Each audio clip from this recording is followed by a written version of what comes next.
fountain of life.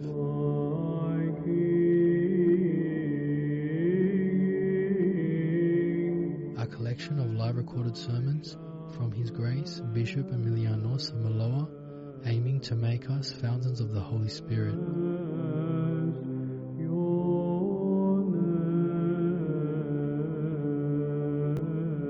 Here is today's message.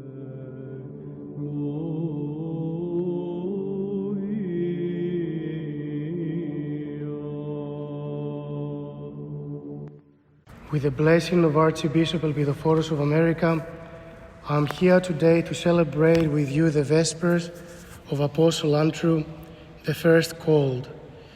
This celebration is huge for our Ecumenical Patriarchate. Interestingly enough, it happens to be my first Vesper service I was ever asked to celebrate during my also first ever visit in America. Of course, this does not automatically make me equal to the first called among the apostles, but it definitely made me think and try to understand how would it be for someone to be Christ's first apostle. Just few thoughts here in relation to the first called apostle Andrew, about the unknown, the loneliness, about responsibility, and about inner strength. So, to start with, the unknown. Christ was an unknown person when 30 years old he started his ministry. No one really knew about him. The spiritual leaders of the time were not interested in him, and there was no attractive CV to convince any young people to follow him. He was an unknown nobody. Apostle Andrew was the first ever person on earth to follow this unknown nobody, to follow Christ. In a way, Apostle Andrew jumped into the ocean of the unknown only because he felt an inner calling.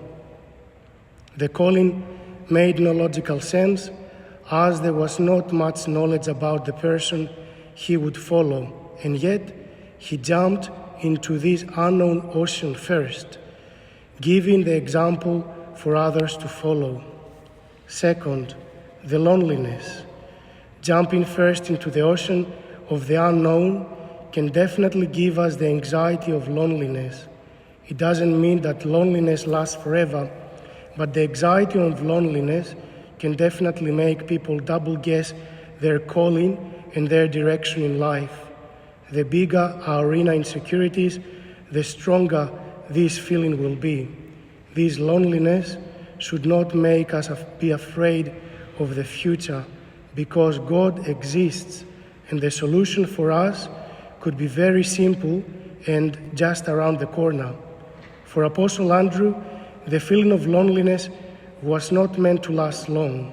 His brother Peter also followed Christ, and then more of their friends from the same town, Philip, Nathanael, and the list was continuously increasing back then and even in our days, while orthodoxy keeps growing. The third thing, the responsibility. Andrew had his brother Peter, who was a married person.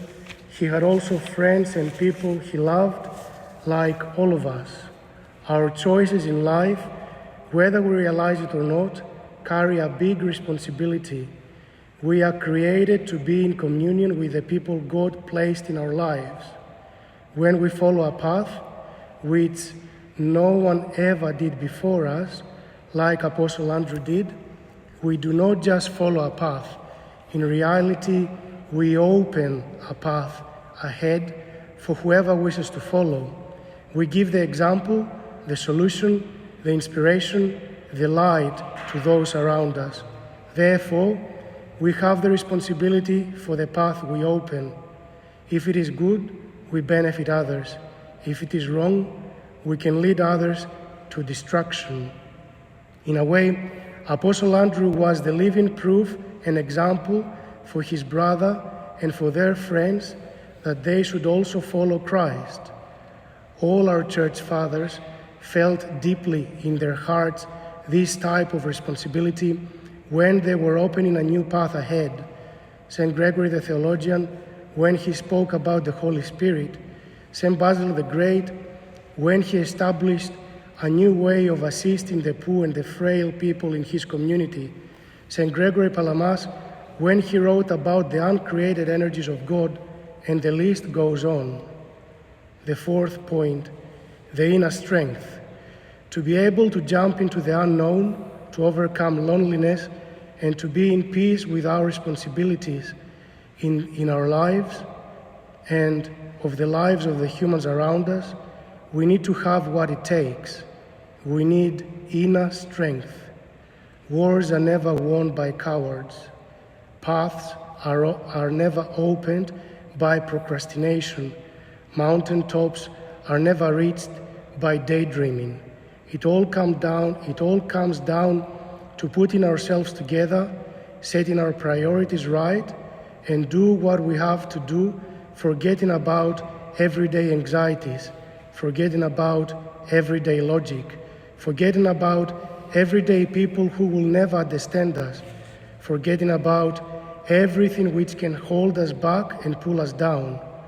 If Apostle Andrew didn't have this inner strength we are talking about, we would have not been here celebrating his memory today, because he would have not followed Christ and he would have never become an apostle, a saint.